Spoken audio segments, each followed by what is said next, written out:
Welcome back to the School Hours CEO podcast. I'm your host, Danielle, and with me today is Jen, the creator of the Alignment Code Method.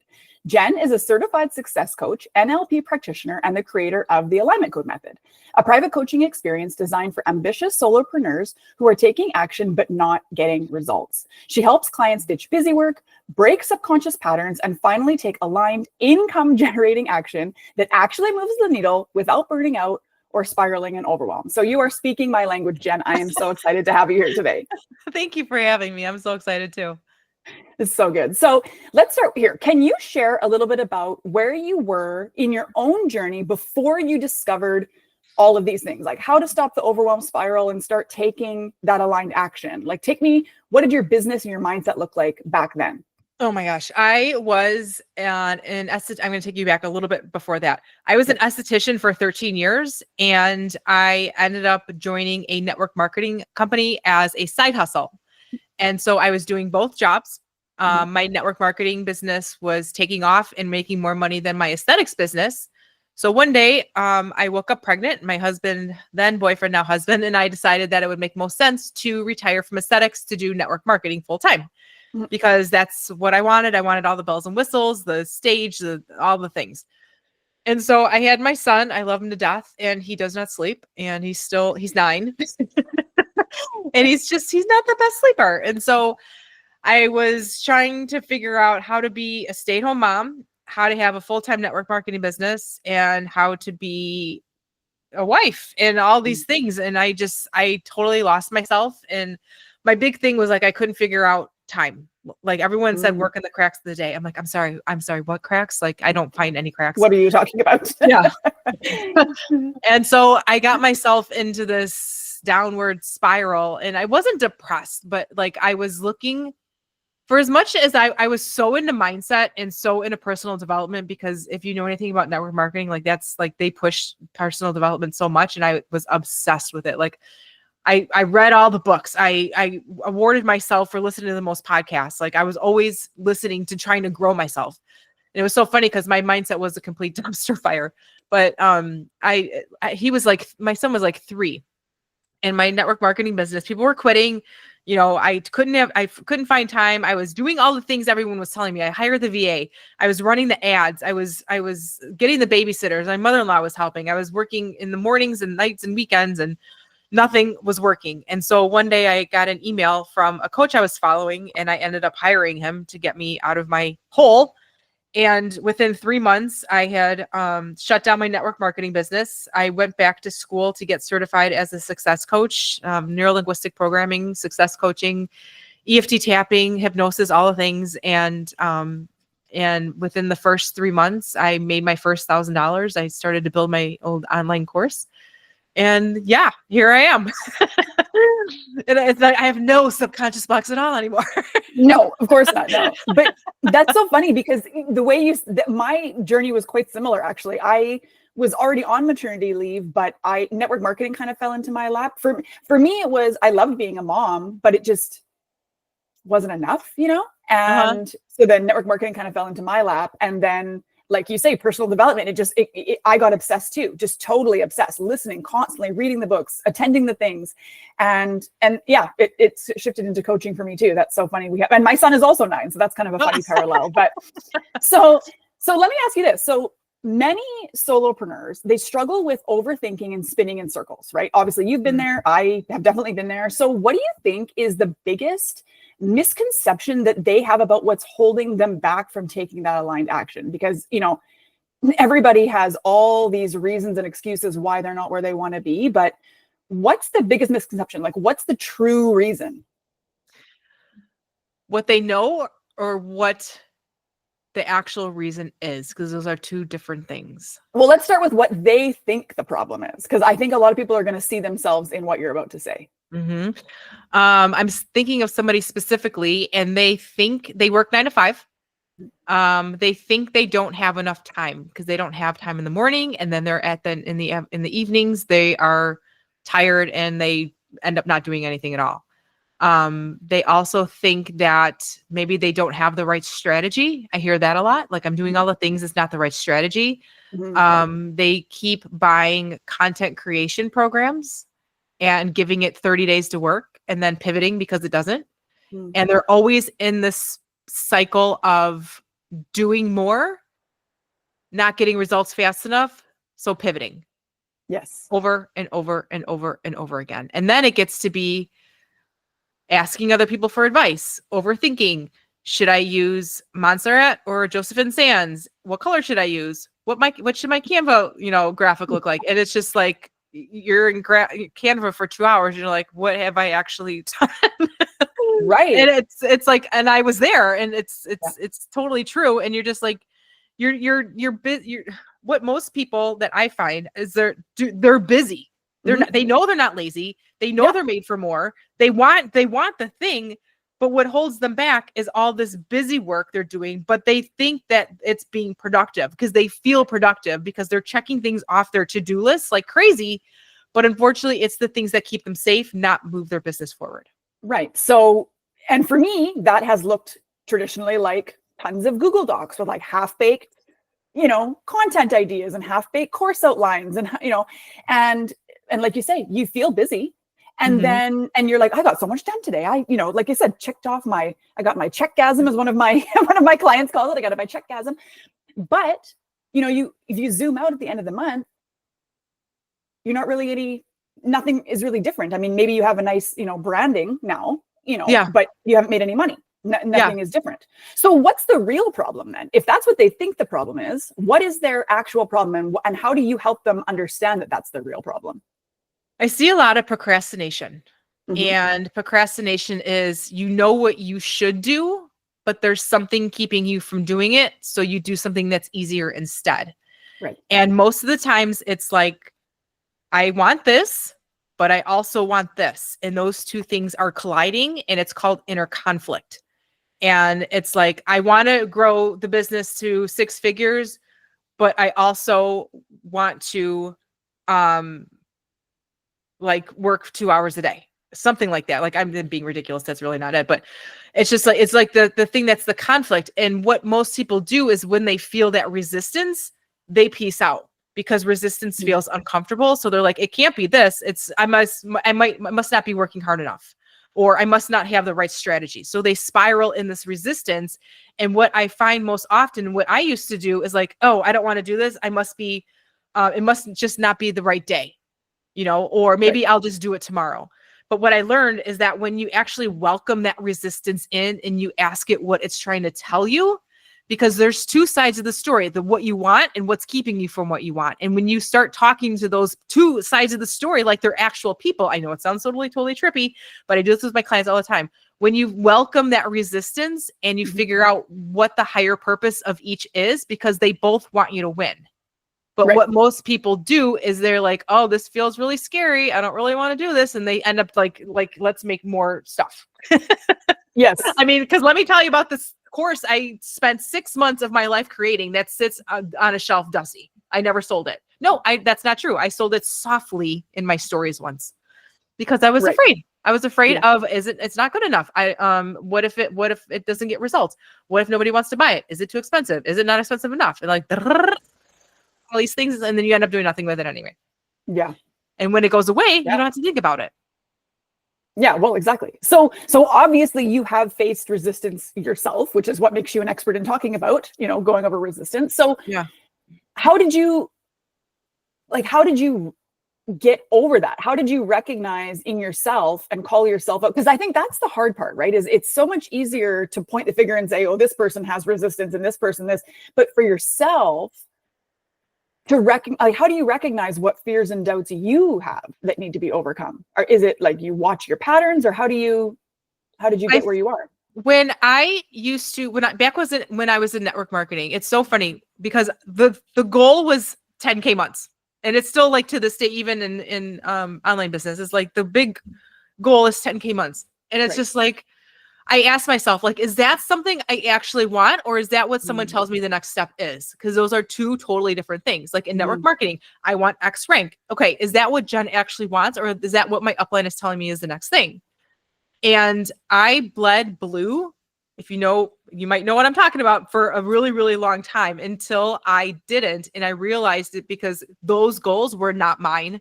they were somebody else's. They looked good on paper. They looked good on everybody else, but it wasn't in alignment with what I wanted and who I was. And I had no idea. I just thought like, that's what everybody does. You just go to the next step. And it's just when you start to like dig in with what it is you really want, like to your core and what it does for you when you get it, that changes so much. And it like literally like puts a light bulb on in your head. You're like, oh, no wonder why I'm not doing the thing, because I actually don't want it that badly. And that's the, you know, that's something that a lot of people don't want to really look at, because they're like, oh, if it's not for me, then I got to start something all over. So I might as well just force myself into this box because I'm already halfway there or whatever it is. Yeah. So it's just going back to like what you actually want and what it does for you when you get it. Because when you know that, I call that your alignment code. You're in alignment with what the actual activities are. And then those activities don't feel as hard, like the needle moving activities, because they're actually in alignment with who you are as a person. Well, right. And it sounds like a big piece of that then is like clarity. Like, what do I actually want? What do I want that to look like? Right. And then so you can work backwards and then you say, you know what the needle moving tasks are because you've clearly identified what it is that you want. And let me tell you, I also was stuck in that mode of wanting something that I thought I wanted, but it was actually because I don't think anybody like went out, you want this, but it definitely, I was watching all these other women do these, you know, grandiose things. And I thought that that's what I wanted. And honestly, it wasn't until my family and I made the decision to move to Nicaragua. We were there for 15 months. We moved back. But when we left, we were not sure what kind of our path looked like. And it was in that moment when I realized we were moving to a third world country, and a lot of these like very luxurious things that I thought I wanted, they're not even possible. So, and I had this like weight lifted off my shoulders, because I thought, oh, I don't have to want those things because I won't be able to have them down there anyway. And then I was like, oh my God, wow, I didn't realize that I didn't actually want those things. And that's why I was never able to get them. And then I was living in this perpetual, I'm not enough. It's not good enough. I have to work harder. I need more, you know, and at the time I was teaching manifestation too. I have obviously since niched down more specifically, and then I was constantly in this, like, I'm a failure because I'm not manifesting the mansion and the G-Wagon and the, you know what I mean? But I don't want that. And that's what I love about your alignment code is you just align to what's true for you and what you want for this stage of life. And that can evolve too. I'm not saying I'm never going to want a G-Wagon. I'm just saying realistically, I don't actually want that right now, you know, and it's okay to want that. It's okay for everybody just to want what they want for the reasons that they have. And there's no need to compare to everybody else. Yeah. Totally. And like one of the things that I find that is like astounding to me, and it's so obvious now, but when I was in my ish, it was not obvious at all. And you probably know this from manifestation. It's like someone puts on their vision board that they want 10K months. It's like, okay. And like that's why people stop. It's like, that's why they don't do the thing, because it's like, and what? And then what I learned through success coaching is like using the language of the subconscious mind. So what do you see, hear, feel when you have it, and acting as if it's already yours. So instead of putting in, you know, writing my goal, like I want 10K months. First of all, the word goal, I was just talking about this on another podcast recently. It's like the word goal is such a trigger for me. I don't know why. Maybe I probably have to do some trauma work around that or something. But it's like, the word goal signifies something that you have not hit. So you're always running around after it. And it's like chasing a ghost. It's like a goalpost always moving and you never actually hit it. But the word outcome is something that feels like so much lighter and so much pressure. And so when I coach my clients, it's like, we don't set goals, we set outcomes, because outcomes is something that you can actually visualize as having right now. And so when I set goals with my clients, it's like, we don't just set goals for 10K months. We set goals like, when you hit this XYZ, what do you see? What do you hear? What do you feel? And that whole big thing, that's the goal. Because when you know exactly what it is that you can see, like you're like, let's pretend that Jen wants $100,000 a month. That's not my goal, but let's just play for a second. And so when I have $100,000 in my bank account, I can see it in my Stripe. What do I see? I see it in my Stripe. I see like all the transactions. What do I hear? I hear my husband, he's like screaming at me, like he's so excited for me.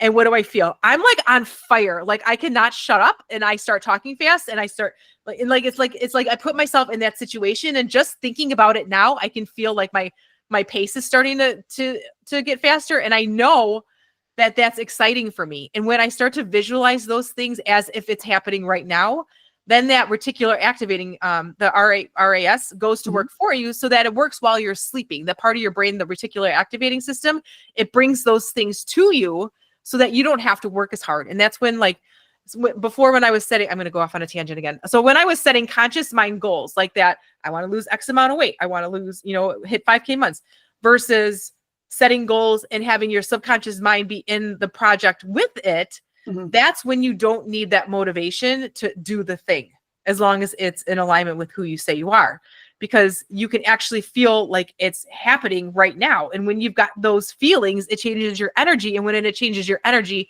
what are the actions that you do? Probably more towards what you want, versus sitting around and playing with fonts, Right. And I, don't get me wrong, no judgment, I freaking love Canva. I could be in there all day long, but I also know that it doesn't move any needles at all. Right. So Right. I don't know. I That do, was just a big distinction. When I heard that, I was like, oh my God, mind blown, and let's go. Yes, no, I love that. And yes, 100%. So obviously the question needs to shift from, what do I need to do, to who do I need to be? Right. Because what you're basically saying is, and I 1,000,000% will preach this also, I will die on this hill, that we need to become the person who already has those things. Right. And for me, that's tapping into the feelings. Like you said, what do you see? What do you feel? What do you hear?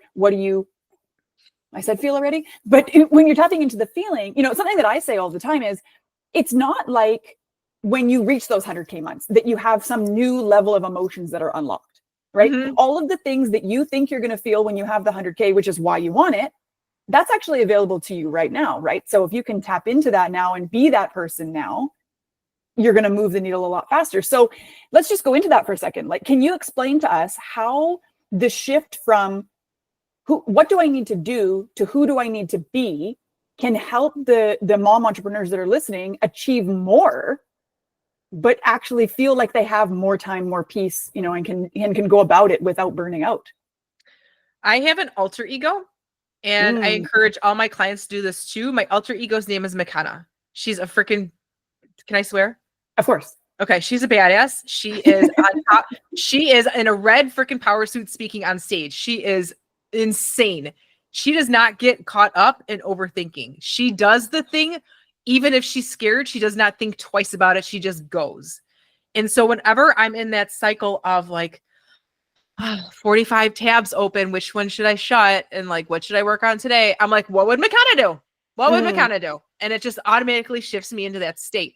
I learned that from Date with Destiny at Tony Robbins. And it's like, you get yourself into like this Wonder Woman pose, and you see, hear, feel what you have all the things, and you are just this other person. And whenever I feel myself like in that spiral, or like wondering, or like doing too much of the dumb stuff that doesn't matter, I'm like, what would McKenna do? And I automatically snap into that and like peace out on whatever I was doing. And it's just such a simple shift, and it's available whenever. I love that. And this is not the first time I've heard it, but so obviously it works. I know Beyonce has an alter ego. There's a girl who does high ticket sales that she's talking about alter ego. Now you're talking, I love that. I think it's so good because it takes the pressure off of yourself, right? And you're kind of outsourcing it to your other ego. That's so great. So I was going to ask you for a simple actionable step, but it sounds like maybe that's it to create an alter ego. Create an alter ego. And it's got to be like a power name. And I don't know where I came up with McKenna. If anyone's name is McKenna, like I'm totally jealous. But yeah, it's like, I always wanted to like, what would Jen do? Like those bracelets what would Jesus do bracelets? I'm like, I'm just going to buy one of those bracelets. And anytime I'm like, what would Jen do? But Jen sometimes sits here on her rear end in Canva, soaking up the sun. It's like, that's not going to help. But what would McKenna do? And then just putting yourself in the state. Here's another thing that is a quick shift. It's like when you are sitting at your desk and you're slunched over and your head's down and your breath is really slow and low, and you're thinking about things like the mindset drama, like, am I good enough? Or is it going to work? Or what should I charge? It's like, what's your physiology doing? What are you doing with your body? What are you doing with your head? Is your head down? All you have to do is literally stand up, put your shoulders back, put your chin up, and automatically your state changes. And it's so quick to get yourself right out of that pattern. And you consistently do that over time, and all of a sudden it's not going to be a thing anymore because it's just what you do. And so like when you say, who do you have to become? It's like you become someone who switches her shift when she feels like she's down, like immediately without question. And it's just like, the more you do it, the less you have to. And it's so fun. It's like fun to play. It's like fun to play again. Yeah. Where you just don't have any rules and you just do whatever it is that you want because you want to, and it comes from your heart, not from your head. And when people get so stuck in their head about, this or that, or am I right or wrong, and failure and all this other, the mindset drama, it's just like, well, I ask myself a question, like, what does my heart want? Because a lot of times, I'll get so like in my head about what the right answer is, but it's just like, when was the last time I've gone for a walk in the forest reserve in silence without any earbuds and get the downloads for the answers that I'm seeking? And it's like, that's another thing. It's okay. That's the third tip. Go for a walk.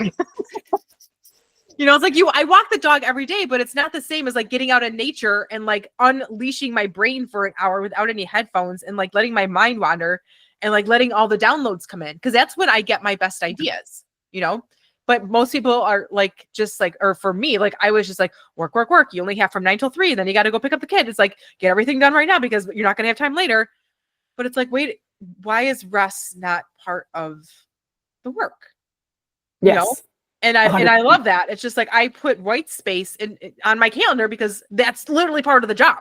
And that's what McKenna would do. And so it's like little things like that bring you from who you are now to who you want to be without having to like completely change, the language you use and like, and all that kind of stuff without having to like take off your skin and like put somebody else's skin on. It's like simple things that you can do right now.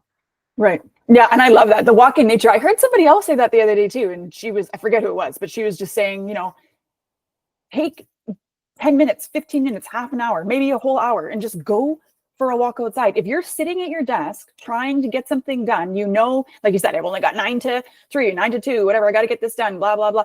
Like, yeah, that's true.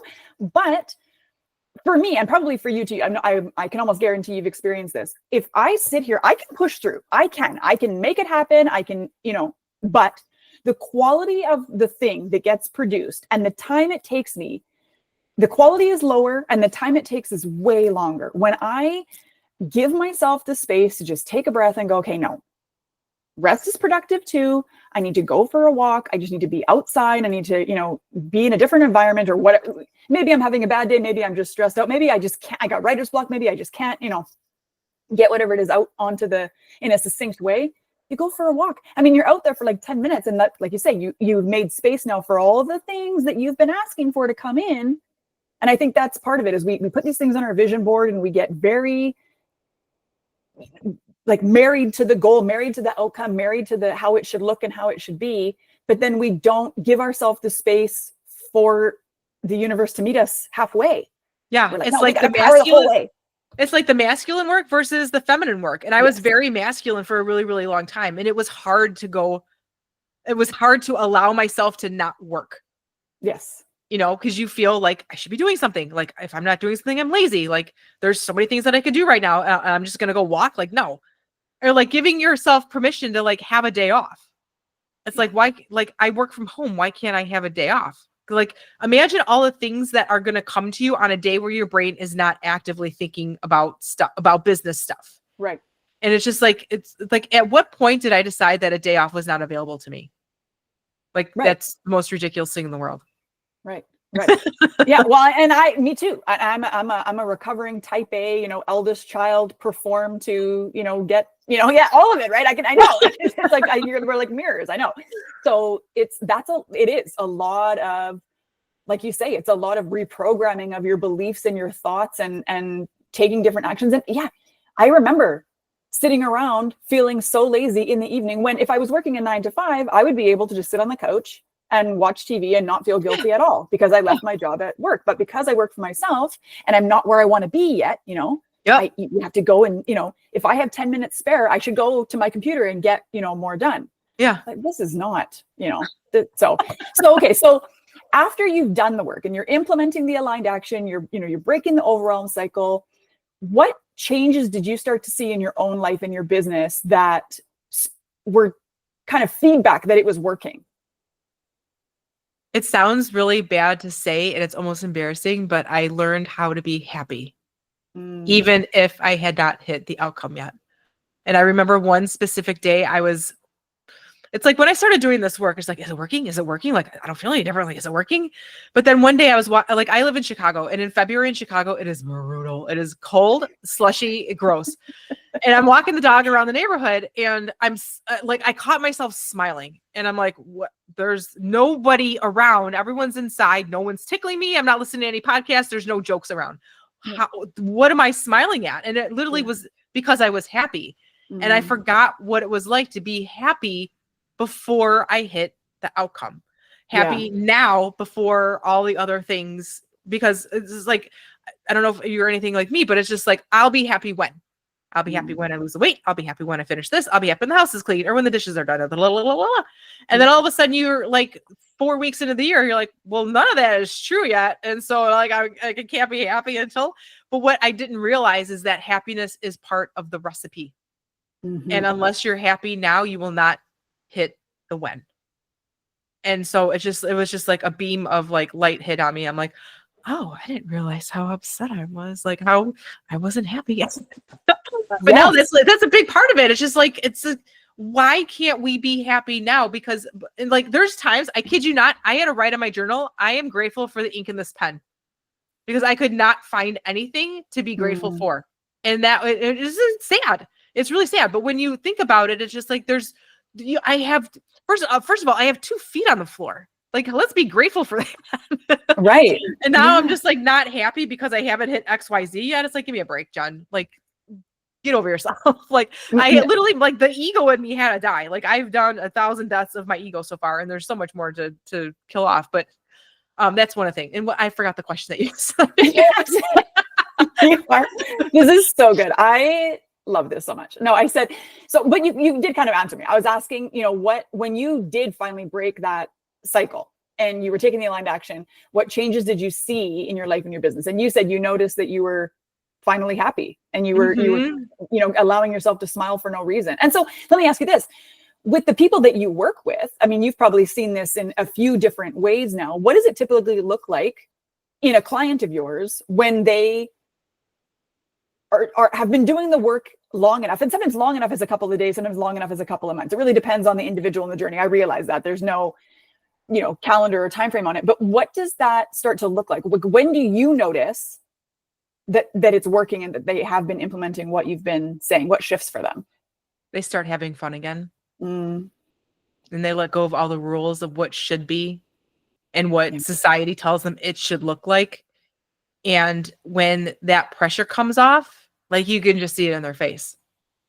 And it's just I'm not tearing up. Like, I have a watery eye. It's not because it's so beautiful, because they're just like, oh, this is what it's supposed to be like. I'm like, yes, come to my side. Yeah. It gets to be easy is something I say. Yes. Like, it gets to be easy. We're allowed. And I think maybe that's part of this, like, type A, eldest child, syndrome or whatever that we have, is that we're told. And of course, my parents, and I think most of our generation's parents, they're boomers, right? Who are like, you have to work hard, blood, sweat, and tears, earn your money, no time off, blah, blah, blah. Right. And it's like, I'm all for a good work ethic. I'm not saying that, but I also think that there's more to life than, getting up, going to work, paying bills, going to bed, and doing it again tomorrow. Like, we're missing the entire, I mean, I don't know. Nobody can really tell you what the point of life is, but I can guarantee you it's not to be stressed out and hate your life. Exactly. That's definitely not the point. Exactly. Like, are you going to be rocking in your chair on your porch, drinking country time lemonade when you're 95 years old, wishing what? You're going to wish that you had more time. You're going to wish that you weren't so holding on to things so tightly. You wish that you were like a little bit more relaxed, that you just had more time, but then it's just like the perfectionism and just the tight hold and the grasp on everything all the time. Just when you give yourself permission to just do it a different way, It just such a, it literally is beautiful. And it's weird that I'm using that word because I don't normally use that word, but it's just beautiful to watch because people start to come alive. Yeah. When they thought that they will come alive when they hit their goals. But it's not true. You can come alive now, and it doesn't take a million years. You can come alive every single night when you're writing down all the things that you crush for the day.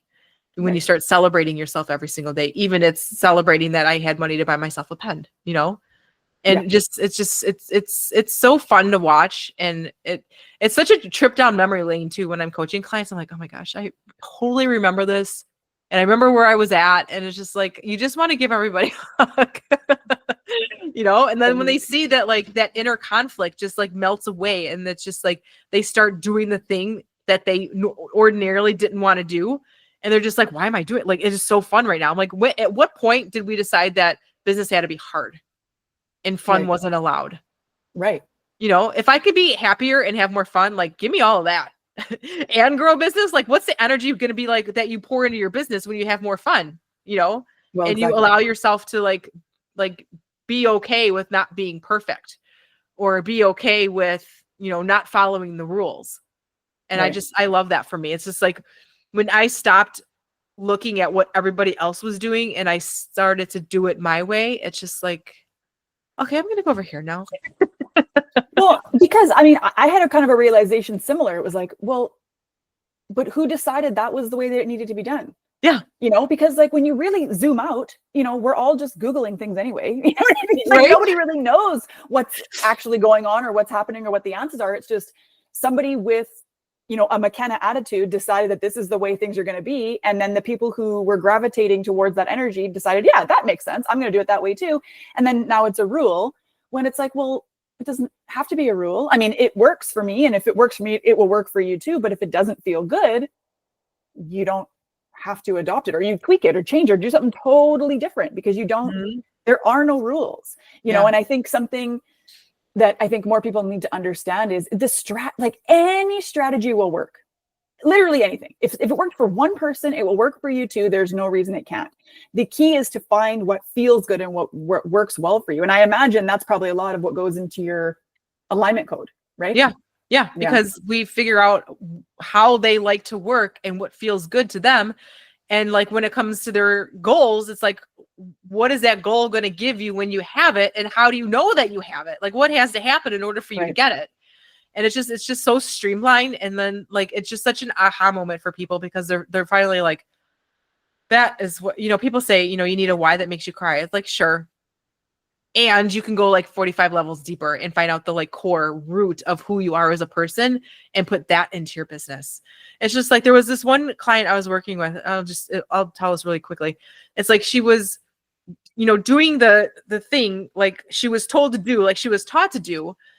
And one of her biggest values was connection, but she wasn't able to connect with people on Instagram for whatever reason. She didn't like, she wasn't connecting. It was like more like, Instagram, I don't feel like is a huge connection place for a lot of people, but what she did like is starting, like, she's like, well, what if I started a Facebook group for like moms in my neighborhood? I'm like, how much connection would you get if you started a group for moms in your neighborhood? She's like, I would be connecting all day long. I'm like, how would that feel? She's like, I think that I would love that. And of course her energy is going to change because it's in alignment with who she is. Right. And within her, like 24 hours of her opening that group, she had like 97 people who were raising their hand. Like, yes, I want to be in it. This is exactly what I need. Put me in it. And she was like, oh my God, it's working. I'm like, I know. That's how alignment works. Okay. It's so fun to watch.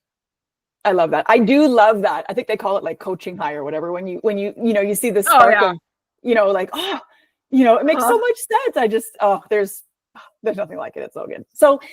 So if there's a mom out there right now listening who is feeling totally stuck in the overwhelm spiral, right? Like she's where you and I were however many years ago. What's the most important thing she can do like today to get out of it and start taking aligned action?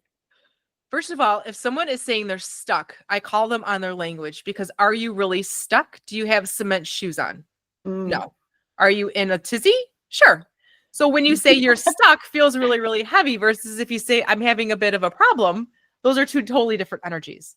So get real about what it actually is. You're not stuck. You have a bunch of question marks in your head. Then I would say, like, what is it that you actually want? And what does it do for you? No. I wouldn't even say that. I would say, what is it that you want? And what is the one thing that you're avoiding that you know you need to do? And I would do that the second I got up in the morning and get it done. Because when you come from that place of like, that'll change your entire day.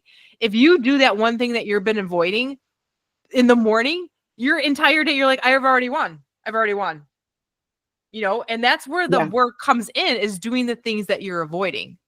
And that's where, like, when we're coaching inside my program, it's just like, you want to do the things, but you've got something that's you're afraid of rejection, or you're afraid of, like, what if I actually get more successful and I'll have to sacrifice more? And that's where, like, figuring out those hidden subconscious blocks come in, because those are the things that are going to hold you back. And once we, like, identify those and, like, get them out of the way, it's just like, there's no more hurdles. You just go. I love it. Yeah. I love it. Okay. So talk to me about your subconscious success scan then, because that seems like what you were just talking about. Yeah. It's like when I was back in my ish, it's like, I always wanted to can I just talk to a coach without having to, like, go through all these hoops, without, like, all the questions, without, like, all the back and forth. Like, I just need help on this one thing. Right. I know I'm stuck. I know something's blocking me. I just need to know what it is. Like, how many times have you said that? No. And maybe you don't want to have, like, a 6-month long coaching container. You just want that help now.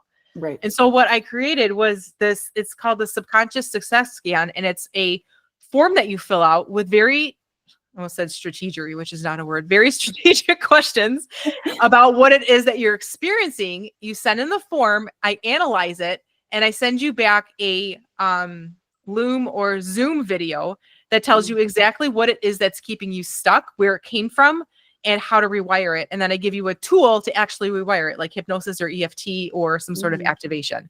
And so it'll help you get over that hurdle so that you're no longer stuck. Right. No, that is so good. What a great tool. What a great offer to help people. I think it is. Yeah, it's so, and you're right. How many times do you sit around thinking, I know that there's a problem. I realize there's a problem. I want to get on the other side of the problem, but I'm too close to the problem. So I need somebody else to tell me what the problem is. And then, like you say, maybe suggest a tool or two that will help me, that is proven to work, and not just, because I think too, unfortunately now some of us are a little jaded by some of the marketing tactics going on online. And so, everybody's preaching that they have the answer and their way is the only way. And so that's how you end up with thousands of dollars worth of things that you've bought and have never opened. Because they prey, I'm doing a little bit of bashing here, unfortunately, but it's no longer who's the best coach, it's who's the best marketer. Yes, exactly. And when I really started my business back in 2019, 2020, it was an open chest of things because everybody needed help, and there was people now coming online to help. But the problem is, like you said, now it's become this competition of who can market the best and who can sell the best and who can poke at your pain the best. And then they sell you things that you don't necessarily need, but they've just poked at you the right way. So I love that you've got something that can give them a real tangible result in a short amount of turnaround. That's fantastic. Yeah. And they're not going to need to take out a loan on a credit card either. That's the other thing. Yeah. That's the whole other thing. And then, so also, I know you've got a spiral stopper audio as well. Tell me about that. Most of the time I see people that are either doing all the things and nothing's working, or they've got too many open tabs and they don't know what to do next. And so they spend their day thinking about this or overthinking this or undertrusting this, or like all the mindset drama of what I could do, what I should do, what I want to do versus Canva. Like, it's like as you're at the end of the day, you're like, what actually did I get done? Oh, wait, nothing. And so the spiral stopper is a short audio to get you out of that spiral so that you can get back into needle moving action. Amazing. Oh my God. This is like, the world needs these things, Jen. Okay. So for everybody listening or watching on YouTube, I am going to put the links to all of the things down below. You'll be able to get the spiral stopper audio, the subconscious success scan. I'm going to give you links to Jen's website and all the things so you can follow her and keep her in your back pocket because she is phenomenal, obviously, and we want to keep her around. So Jen, thank you so much for being here with me. I so appreciate it. And I can guarantee that there was a lot of aha moments that the ladies listening got. So if you could leave us with just one mindset shift, one more, something that you know that these moms need to hear, what would it be? Busy does not equal productivity. Just because you're busy does not mean you're productive. Yes. Because your day is full doesn't mean your actions are actually aligned, because busy is just a cute disguise for fear. And it's okay to be afraid, because you don't have to it's like not this big black dark hole of fear. It's just like, okay, I'm a little bit afraid. Maybe it's because I've never done this before. Or like going live on Instagram, you're like, okay, I'm a little bit afraid because I might trip on my words. It's okay to be afraid. It's also okay to be afraid and still do it. Right. And so that's my tip. I love that. That's so beautiful. Okay. And I do use that word. It is beautiful. So thank you again for being here. Thank you everybody for watching and for listening, and we'll see you next time. Thank you.